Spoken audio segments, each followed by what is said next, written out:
He didn't say a word. He just stood there by his car, silently watching me pack my groceries into the trunk. At the time, I told myself it was nothing, just a coincidence. But that night, when I saw the same car parked outside my apartment building, everything changed. It was a regular Tuesday evening. One of those days where your body is so exhausted that every step feels heavy, like you're moving through molasses. I had just finished a brutal 12-hour shift at work. You know, the kind where your feet ache, your head feels foggy, and all you want is the comfort of your own bed. But before I could collapse into sleep, I had to stop for groceries.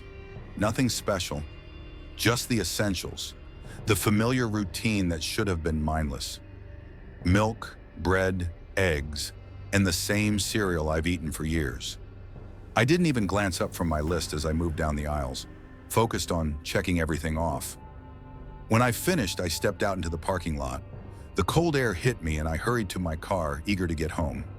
As I loaded the bags into my trunk, I caught sight of a man a few spots away. He was leaning against a black Honda Civic. No groceries, no phone, no headphones. Just standing there, arms crossed, his gaze locked on me, unblinking and intense. There was something off about him, not casual, not relaxed, like he was watching me with purpose. My skin prickled with unease. I gave him a small nod, trying to brush off the feeling, but he didn't acknowledge me. Just kept staring, silent. I told myself it was nothing. Maybe I was being paranoid after a long day. I got into my car and pulled away, stealing glances in the rearview mirror. No sign of the car following me. That night, after I finally got home, I thought I could forget about the strange encounter. But then, when I pulled into the parking lot of my apartment complex, there it was again. The same black Honda Civic. Parked 2 buildings down, half hidden beneath a flickering streetlight. The same dent in the bumper. The same busted right headlight. No one inside. My heart dropped. I live alone in a modest 1-bedroom apartment on the 2nd floor. The complex is small and usually quiet. Safe even. But that night, the quiet felt suffocating. I told myself it was just a coincidence. Maybe the driver was a resident or a visitor. I tried to ignore it and went inside, locking the door behind me. The following evening, I came home from work, tired and hoping for peace. But the car was back. Same spot, dark windows and the eerie stillness that seemed to thicken the air. This time, though, I noticed something new. A figure standing motionless by the trees behind my building. He wasn't moving, not a twitch or a shift, just standing there, like a statue, his eyes fixed on my apartment door. A surge of panic rose in my chest. I wanted to scream, run, call someone, anything. But I did nothing. I went inside, locked every door and window, and tried to calm myself. Sleep eluded me that night. I kept peering out, half expecting to see him still watching. The next morning, I called the leasing office. They said no other residents had reported suspicious activity. I called the police. They were sympathetic but clear. Without evidence of trespassing or an immediate threat, there wasn't much they could do. Don't engage with him, the officer warned. Keep your doors locked, stay aware, and call us if anything escalates. I followed their advice. I started locking every door meticulously, double-checking every window before bed. I left lights on at night, hoping the glow would keep him away, but he didn't stop. 5 nights later, I came home from work to find something chilling waiting on my doorstep. A grocery bag. My heart froze before I even touched it. Inside were 3 items: a box of my favorite cereal, the one I buy every Tuesday without fail, a small bottle of the shampoo I always use, and a printed photograph of me, taken the very first night I saw him, standing by my car. I couldn't breathe. How had he gotten these things? Was he watching me all the time? Had he been inside my home? I called the police again, voice shaking. They arrived quickly, collected the bag and photo as evidence, and promised to increase patrols. But when they watched the parking lot later that night, the man was nowhere to be found. For a few nights, the silence was deafening. I dared to hope it was over. Until one night, coming home late and exhausted, I reached my door and stopped cold. The deadbolt had been slid back. The door was cracked open just a sliver. My breath caught in my throat. I didn't want to go in alone, so I called a friend. He arrived quickly, baseball bat in hand. We searched the apartment together, every room and corner. Everything looked normal until we opened the closet door. On the top shelf, hidden behind old coats, sat a cheap Android phone. It was still recording. I grabbed it, scrolling through the files, videos. Each one showed me sleeping, cooking dinner, walking around in my towel. He had been filming me for over a week. I felt stripped bare, invaded in a way I can't explain. The next morning, I made a decision. I packed everything. No forwarding address, no social media updates. I quit my job, changed my phone number, and drove hundreds of miles away. I bought blackout curtains, got a dog for protection, and installed extra locks on every door and window. For 2 months, I heard nothing. Then just after midnight one night, the buzzer to my new apartment rang. I froze. I looked through the peephole. No one was there, but on the doormat was a plastic grocery bag. Inside were my favorite cereal, the shampoo, a brand new phone, and a note typed in bold, menacing all caps. "You can't run forever." I haven't touched the phone. I'm too afraid to see what's on it. Every night since, my dog growls at shadows no one else can see. I hear footsteps in the empty rooms. I'm not sure how much longer I can keep running, because now I understand. He's not just outside, he's inside my head.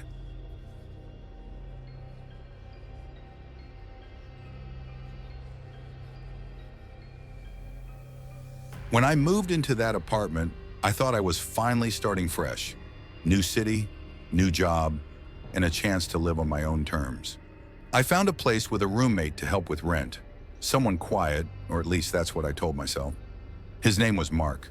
We only exchanged a handful of messages before I moved in. He said he worked late shifts and kept to himself. Perfect, right? No drama, no noise, just a place to crash after work. The first few days were normal enough. I'd come home, make dinner, maybe watch some TV. Mark was usually in his room, headphones on, the faint glow of his laptop screen spilling out under his door. I barely noticed him, but then I started catching glimpses. Little things that didn't sit right, like the way he'd sometimes be standing in the doorway, just watching me. Not like a friendly glance, more like he was memorizing every move I made. It felt intrusive, like I wasn't alone even when I was. One evening I found him just outside the bathroom, leaning against the wall. His eyes were locked on me as I brushed my teeth. When he noticed I saw him, he blinked, looked away, and disappeared down the hall. I laughed it off. Maybe I was just tired or being paranoid. Who wouldn't be after long days? But then, the little things started piling up. My keys went missing. I tore the apartment apart, retracing every step. Days later, I found them tucked inside a jacket Mark never wore. I asked him about it. He smiled, but there was no warmth in it. "Maybe I grabbed them by accident," he said, but his eyes never met mine. From that moment, I started locking my bedroom door at night, and then the phone calls began. Late at night, my phone would ring. Blocked number, no caller ID. I'd answer, heart racing, but all I'd hear was heavy, ragged breathing. Sometimes a whisper would slip through. My name, barely audible. I tried blocking numbers, switching phones, even changing my number entirely. Still, the calls came. I started dreading the sound of my own phone. Then food started disappearing. Leftovers gone, groceries vanished without explanation. One afternoon, I came home early and caught Mark eating my dinner like it was his. When I confronted him, he just smiled. "I thought you wouldn't mind," he said casually. But it wasn't a joke. There was something in that smile, cold and empty, like he enjoyed crossing lines I hadn't even realized were there. One night, I came home hours earlier than usual. Mark's door was locked. He never locked his door. I knocked, no answer. The handle felt jammed, as if he didn't want to be disturbed. My heart pounded in my chest. I borrowed a spare key from the landlord. I had to know what he was hiding. Inside, the room was cold and dark. A laptop sat open on the desk, screen glowing dimly. And then I saw the photos. Hundreds of them. Pictures of me, taken without my knowledge. Photos of me entering the apartment, cooking dinner, even sleeping. On the screen, notes detailed my every move, my routines, who I spoke to, where I went. I felt exposed, violated. When I confronted Mark, he didn't even try to deny it. His calm smile was worse than any anger. "I've been watching you," he said softly, voice low. He talked about knowing everything, wanting to be close, never letting me out of his sight. I felt sick, like the ground had dropped beneath me. That night, I packed everything I could. But when I went to leave, my car keys were gone.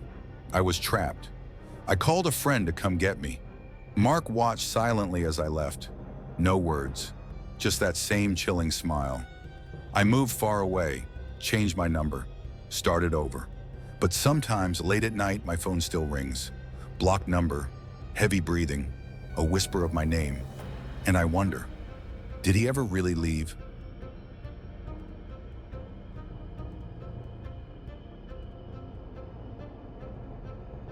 When I moved into my new apartment, I thought I'd finally found peace. It wasn't anything fancy, an old 3-story walk-up tucked away in a sleepy part of town.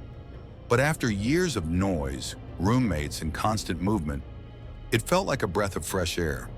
The building had character, faded floral carpet in the halls, creaky wooden stairs, and a quiet courtyard where a few stubborn flowers still bloomed. The neighbors kept to themselves, which suited me just fine.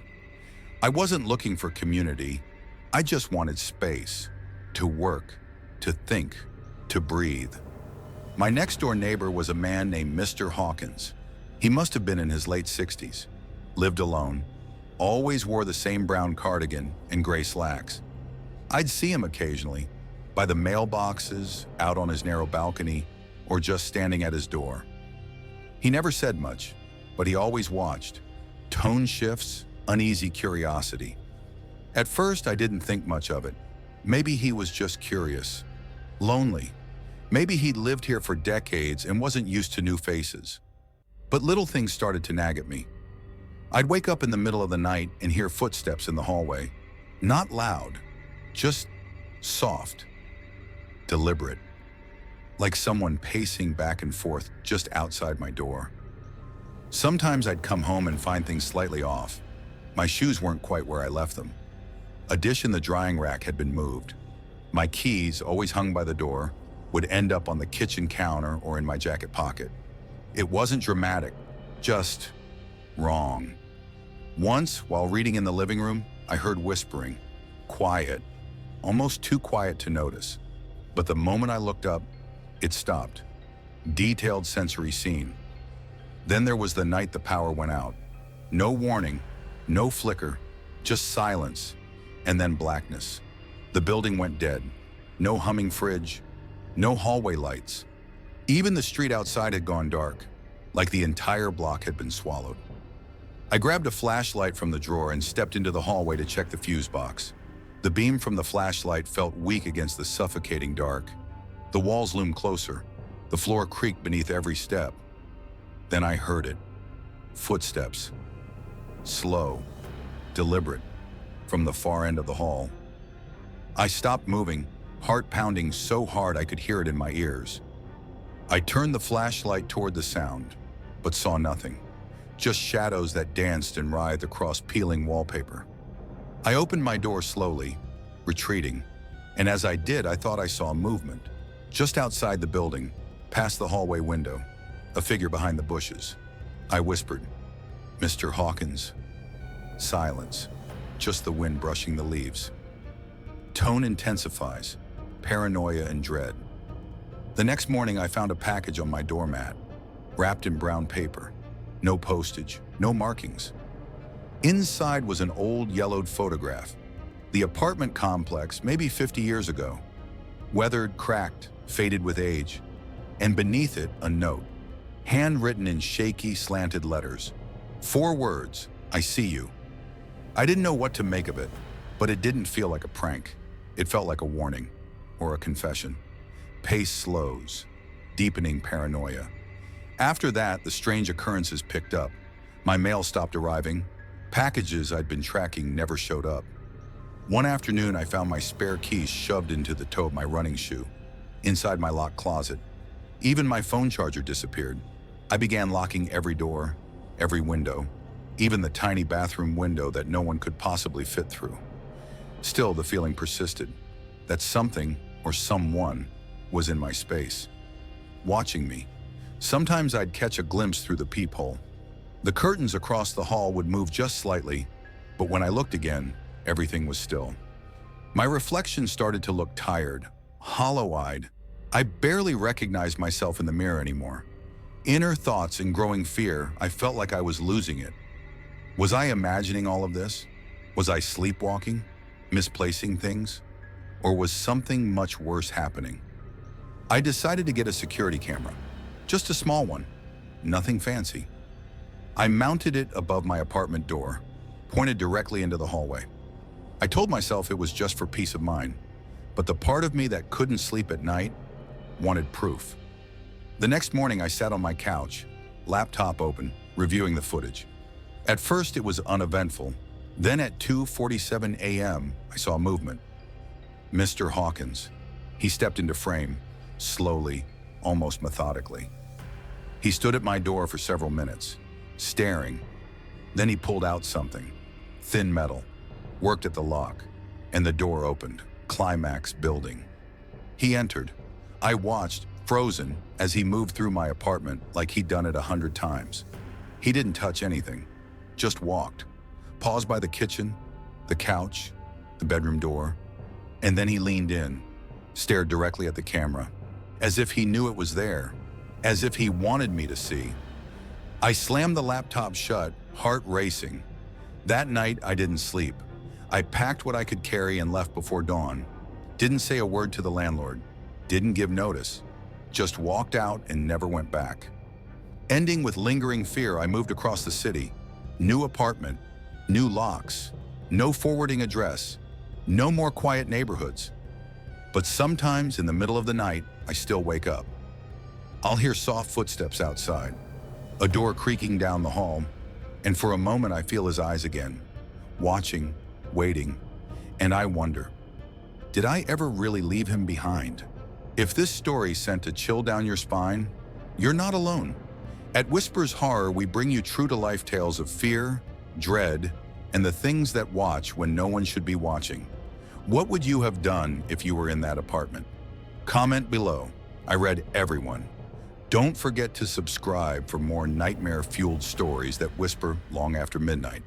And hit the bell icon because the next story might be closer than you think.